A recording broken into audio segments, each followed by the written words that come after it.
नमस्कार साथियों, आपका स्वागत है आपके अपने ही YouTube channel Dubey sir classes में।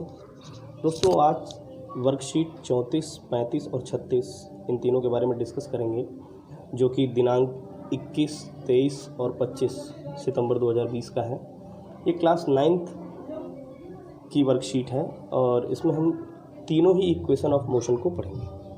आइए दोस्तों, सबसे पहला इक्वेशन ऑफ मोशन देखते हैं क्या है। v बराबर u प्लस ए टी। दूसरा इक्वेशन है s is equal to U T plus half A T square. तीसरा इक्वेशन है v स्क्वायर बराबर यू स्क्वायर प्लस 2as। ये तीन इक्वेशन है दोस्तों, ये बहुत ही महत्वपूर्ण है और ये तीनों इक्वेशन तभी एप्लीकेबल हैं जब एक्सेलरेशन कैसा हो, यूनिफॉर्म हो, जो कि जनरली प्रैक्टिकल लाइफ में नहीं होता है। फिर भी हमें साइंस में इस पे बेस्ड बहुत सारे क्वेश्चंस पूछे जा सकते हैं, इसलिए हमें इन तीनों ही इक्वेशन पे बेस्ड क्वेश्चन की प्रैक्टिस करनी होगी। सवाल उठता है कि आखिर सर ये इन तीनों इक्वेशन में v क्या है, u क्या है, a क्या है, t क्या है या ये s क्या है। तो v है दोस्तों इनिशियल वेलोसिटी, v है final velocity of the object, u है initial velocity of the object, s distance covered by the object, t time taken यानी कितना समय लगता है किसी भी दूरी को तय करने में, और यूनिफॉर्म एक्सेलरेशन है स्मॉल a। आइए, आपसे पूछा जाता है कि सर आप हमें ये तीनों ही इक्वेशन प्रूफ करके दिखाइए ग्राफिकली। तो एक उदाहरण मैंने ले लिया है, एक ग्राफ बना दिया है। एक ही ग्राफ से हम तीनों ही इक्वेशन को ग्राफिकली प्रूफ कर लेंगे, जो अक्सर एग्जाम्स में पूछा जाता है या लगभग मान के चलिए कि निश्चित तौर पे पूछा जाता है। सबसे पहला यहाँ पर सबसे पहले हम आपको ये जो ग्राफ है ये दिखाते हैं, ये है क्या। सर ये ग्राफ है जिसके एक्स एक्सिस पर आपको समय दिखाया जा रहा है और इसके वाई एक्सिस पर क्या दिखाया जा रहा है, वेलोसिटी, जो कि मीटर प्रति सेकंड में, समय क्या है सेकंड में। एक ऑब्जेक्ट है जिसने एक निश्चित समय अंतराल में क्या किया, ए पॉइंट से बी पॉइंट तक जो है या आप कह सकते हैं कि इसकी वेलोसिटी जो है ए पॉइंट से बढ़ कर के बी पॉइंट तक जाती है। यानी शुरू में उसकी वेलोसिटी हो सकता है कि 15 मीटर प्रति सेकंड रही हो, फिर 20 मीटर प्रति सेकंड, 25 मीटर प्रति सेकंड, 30 मीटर प्रति सेकंड, 35 मीटर प्रति सेकंड, 40 मीटर प्रति सेकंड। इस प्रकार से ये क्या हुई, वेलोसिटी इसकी बढ़ती रही। तो वेलोसिटी यूनिफॉर्मली बढ़ रही है, यानी इस पे एक्सेलरेशन क्या है, यूनिफॉर्म। अब देखिए क्या हो रहा है कि सर इस इक्वेशन को हमको ग्राफिकली प्रूफ करना है, तो बिल्कुल हम प्रूफ कर सकते हैं। कैसे? आइए सबसे पहले इक्वेशन को प्रूफ करने का प्रयास करते हैं। हम एक ही साथ में दोनों ही चीज़ें देखेंगे, इस डायग्राम को भी और इस एक्सप्लेनेशन को भी। देखिए यहाँ पे इनिशियल वेलोसिटी क्या होगी भाई, ओ ए देखिए क्या है सर, ये है इनिशियल वेलोसिटी, क्योंकि यहाँ पर ऑब्जेक्ट बिल्कुल चला नहीं था, जो कि किसके बराबर है, लगभग 0 के बराबर। तो जितना ओ ए होगा सर उतना ही डी सी होगा। हम क्या करते हैं, इसके पैरेलल एक्स एक्सिस के पैरेलल एक लाइन खींच लेते हैं, वाई एक्सिस के पैरेलल एक लाइन खींच लेते हैं, ताकि हमें ये ग्राफ क्लियरली समझ में आ जाए। तो इनिशियल वेलोसिटी हो जाएगा आपका ओ ए और फाइनल वेलोसिटी हो जाएगी आपकी बी सी, यानी बी से सी की दूरी। अब इस पूरी प्रक्रिया में कितना समय लगा सर, ओ सी के बराबर, या ओ सी ये ए डी के भी बराबर होगा। तो देखिए मैंने लिखा है क्या, initial velocity is equal to O A, final velocity is equal to B C, ये है बी सी आपका। उसके बाद क्या है सर, टाइम इंटरवल जो है वो किसके बराबर है, ओ सी के बराबर, ओ सी के बराबर। उसके बाद क्या कह रहा है सर, चेंज इन वेलोसिटी। तो वेलोसिटी में परिवर्तन किसके बराबर होगा सर, तो सर फाइनल वेलोसिटी में से इनिशियल वेलोसिटी को आप घटा दीजिए।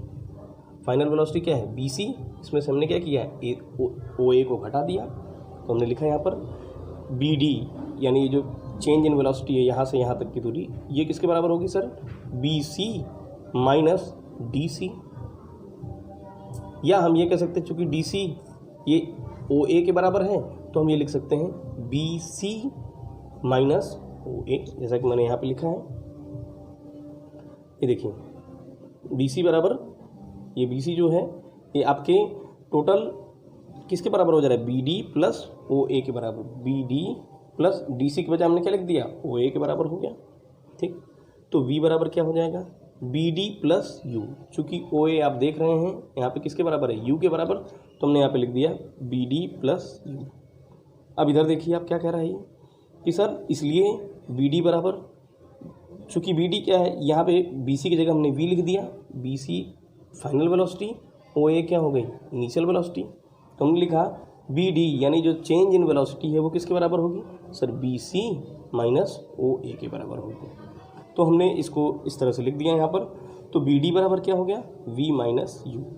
अब आते हैं इस बी डी पर काम करते हैं। बी डी ये जो है इसके बारे में कह रहा है सर कि जनरली हम जैसा कि जानते हैं कि एक्सेलरेशन बराबर होता है change in velocity upon time taken, यानी गति में जो परिवर्तन है उसके डिवाइडेड बाई कितना समय लगा।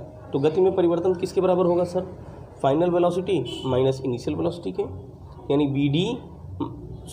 B C minus O A के, जैसा कि पहले भी हम लोग देख चुके हैं वही चीज़ लिख दिया हमने।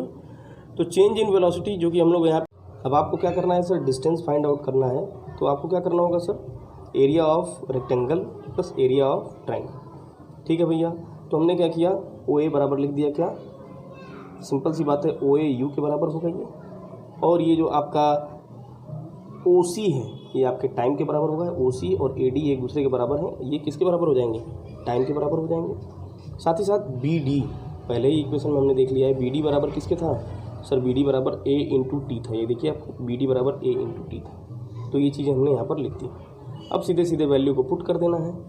ओ ए की जगह हमने क्या लिख दिया, ओ ए की जगह लिख दिया यू, और ओ सी की जगह लिख दिया क्या, टी प्लस हाफ इंटू, फिर से आपका क्या है यहाँ पे ए डी भी किसके बराबर था, ओ सी के यानी टी के बराबर, तो यहाँ टी लिख दिया। और बी डी के बारे में हम जानते हैं ये ए टी के बराबर थे, ये वैल्यू खाली पुट कर दी तो हमको दूसरा इक्वेशन प्राप्त हो गया, एस बराबर you T plus half A T square. आइए चलते हैं तीसरे इक्वेशन की तरफ। इसी ग्राफ से तीसरा भी इक्वेशन प्रूफ कर दूंगा मैं, ध्यान से देखिए अगर आप तो सर फिर से हमको डिस्टेंस फाइंड आउट करना है, लेकिन डिस्टेंस फाइंड आउट करने के लिए इस बार हम रेक्टेंगल का एरिया और ट्रायंगल का एरिया सम नहीं करेंगे। इस बार हम इसको ट्रेपेजियम के हिसाब से लेते हैं। ट्रेपेजियम आप जानते हैं ऐसा स्ट्रक्चर जिसके एक जोड़ी साइड्स कैसी हों। दोस्तों इसी डायग्राम से, इसी ग्राफ से हम तीसरा इक्वेशन ऑफ मोशन को भी प्रूव कर देंगे, जो क्या कहता है कि सर आपको क्या करना है, इस बार डिस्टेंस फाइंड आउट तो करना है, लेकिन कैसे, इस रेक्टेंगल के एरिया के सम और ट्रायंगल के एरिया के सम से नहीं, बल्कि इस पूरे स्ट्रक्चर को एक ट्रेपेजियम मानना है। ट्रेपेजियम के बारे में आप जानते हैं, ऐसी आकृति जिसके एक जोड़ी साइड्स क्या हो, पैरेलल हो, और दूसरी साइड जो हो नॉन पैरेलल हो तो भी चलेगा। तो ट्रेपेजियम के एरिया का फार्मूला होता है आपके, area of trapezium half into sum of both the parallel side into distance between them, है ना। तो यहाँ पे जहाँ पैरेललोग्राम लिखा है इस पर हमको बदल करके क्या लिख देना है, ट्रेपेजियम। तो ट्रेपेजियम के लिए ये फार्मूला है half into sum of both the parallel side, यानी ये साइड और ये साइड एक दूसरे के पैरेलल है, तो इनकी लंबाई का सम प्लस इनके बीच की दूरी, इंटू इनके बीच की दूरी और इंटू 1/2। तो वही हमने यहाँ पर किया, देखिए दोस्तों। तो इस साइड की लंबाई हो गई ओ ए, जो कि हमने यहाँ पे लिख दिया। इस साइड की लंबाई हो गई बी सी, जो कि हमने यहाँ लिख दिया, प्लस कर दिया दोनों को, इंटू ओ सी, ये ओ सी हो गया, और इंटू 1/2 लिख दिया। अब ओ ए के बारे में आप पहले से ही जानते हैं। ओ ए क्या है सर ओ ए ये आपका इनिशियल वेलोसिटी है, तो हमने यू लिख दिया, प्लस बी सी आपका क्या है सर, ये आपकी फाइनल वेलोसिटी, उसकी जगह वी लिख देंगे, इंटू आपका जो दोनों के बीच की दूरी है ये क्या है, टाइम है, टी लिख दिया, और अपॉन 2 लिख दिया। तो इस प्रकार से बन गया क्या, ये हमारी स्थिति बन गई। अब हम पहले इक्वेशन ऑफ मोशन में जैसा कि हम देखे थे कि v बराबर u प्लस ए टी था, उस प्रकार t हमने फाइंड आउट किया था v माइनस यू बाई ए। तो ये वैल्यू हमने t की जो है इसमें पुट कर दी, तो क्या फाइंड आउट हुआ सर, ये जो t की वैल्यू है हमने यहाँ पे पुट कर दिया, तो ऊपर आ गया v minus U upon A, और यहाँ पे हो था v प्लस यू, तो v प्लस यू और v माइनस यू, एक ब्रैकेट में a प्लस बी, एक ब्रैकेट में a माइनस बी, इससे क्या हो जाएगा sir, a square minus B square का फार्मूला लग जाएगा वहाँ पर। तो ये हो गया sir v square minus U square upon ये जो 2a है ये गया इस s से मल्टीप्लाई हो गया, तो 2as, तो v square minus U square बराबर 2as, या इसी को हमने पक्षांतर करके लिख दिया क्या, v स्क्वायर बराबर यू स्क्वायर, और ये 2as उधर गया तो प्लस 2as। ठीक है, तो इस प्रकार हमारे तीनों इक्वेशंस प्रूव हो गए। उम्मीद है आपको पूरी तरह से समझ में आया होगा। धन्यवाद।